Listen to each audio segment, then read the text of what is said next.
ou investir en 2026? La réponse sera la même qu'en 2006, en 94 ou en 1982, chez vous, sur votre secteur, sur un petit secteur. Plus votre secteur de recherche sera petit, mieux ce sera. Parce qu'il y a une constante en immobilier. Si on veut faire les bons coups, il faut être sur tous les coups. Vous pouvez être sur tous les coups, près sur un petit secteur, pas aux quatre coins de la France. Donc c'est clair qu'il faut travailler un petit secteur. L'autre aspect, bien sûr, très intéressant et le plus important, c'est que vous connaissez les prix de votre secteur. Vous passez tous les jours devant les agences immobilières, vous savez combien ça vaut dans votre rue, dans votre immeuble, etc.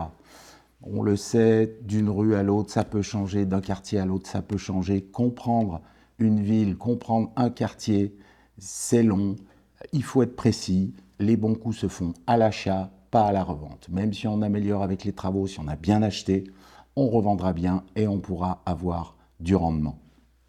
Ensuite, c'est quand même beaucoup plus simple pour les visites, pour les travaux. Les travaux, c'est déjà compliqué chez soi, mais alors à l'autre bout de la France, on n'imagine même pas.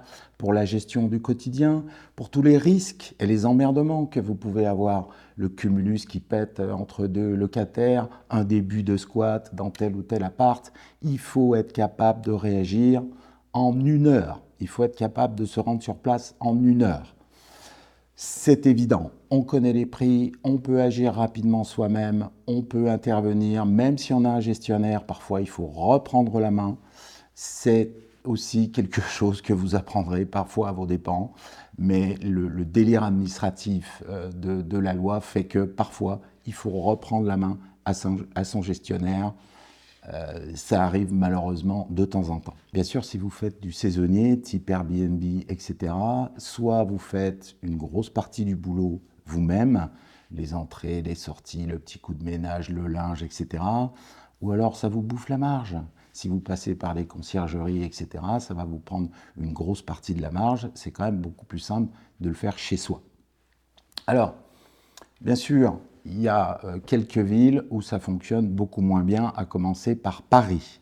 Et pourquoi? Parce que Paris plafonne les loyers. Donc, bien entendu, il faut fuir les secteurs qui plafonnent les loyers, puisque ça vous bouffe la rentabilité. Vous partez déjà qu'un 3 ou 4, donc quand on enlève le reste, c'est pas intéressant.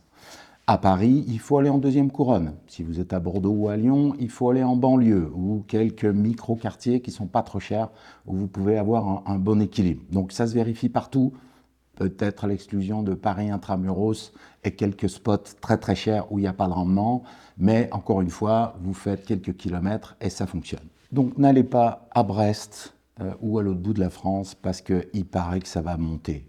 Ne cédez pas à ces sirènes-là. C'est quand même beaucoup plus simple de travailler son petit secteur et d'être effectivement sur tous les coups. Et bien sûr, votre investissement d'aujourd'hui peut avoir plusieurs vies.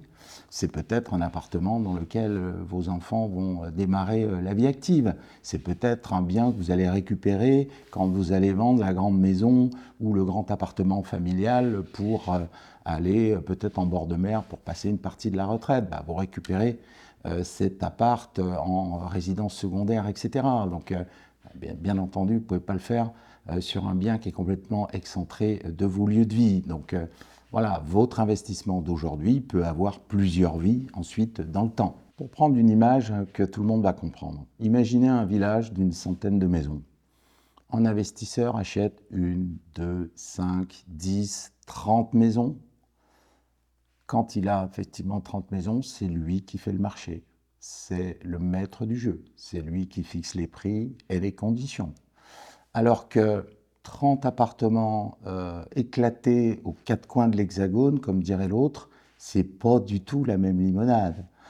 Pour louer, pour gérer, pour checker un petit coup de travaux, 30 apparts disséminés ça et là, ce n'est pas du tout la même limonade. On est maître de rien, on est dépendant de professionnels sur place, pas toujours efficaces mais toujours coûteux.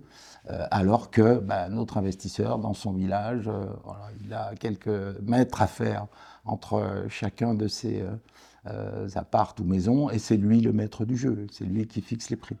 Donc souvenez-vous de ça, je trouve que c'est une image assez parlante. Si vous voulez peser, si vous voulez maîtriser Vos investissements, ils doivent être proches, vous devez être réactif et au bout d'un moment, effectivement, voilà, là, c'est gagnant. Alors, il y a bien sûr les tendances de marché et vous êtes peut-être dans un marché très compliqué, voire très difficile, un marché détendu. Eh bien, ça sera l'objet d'une prochaine vidéo.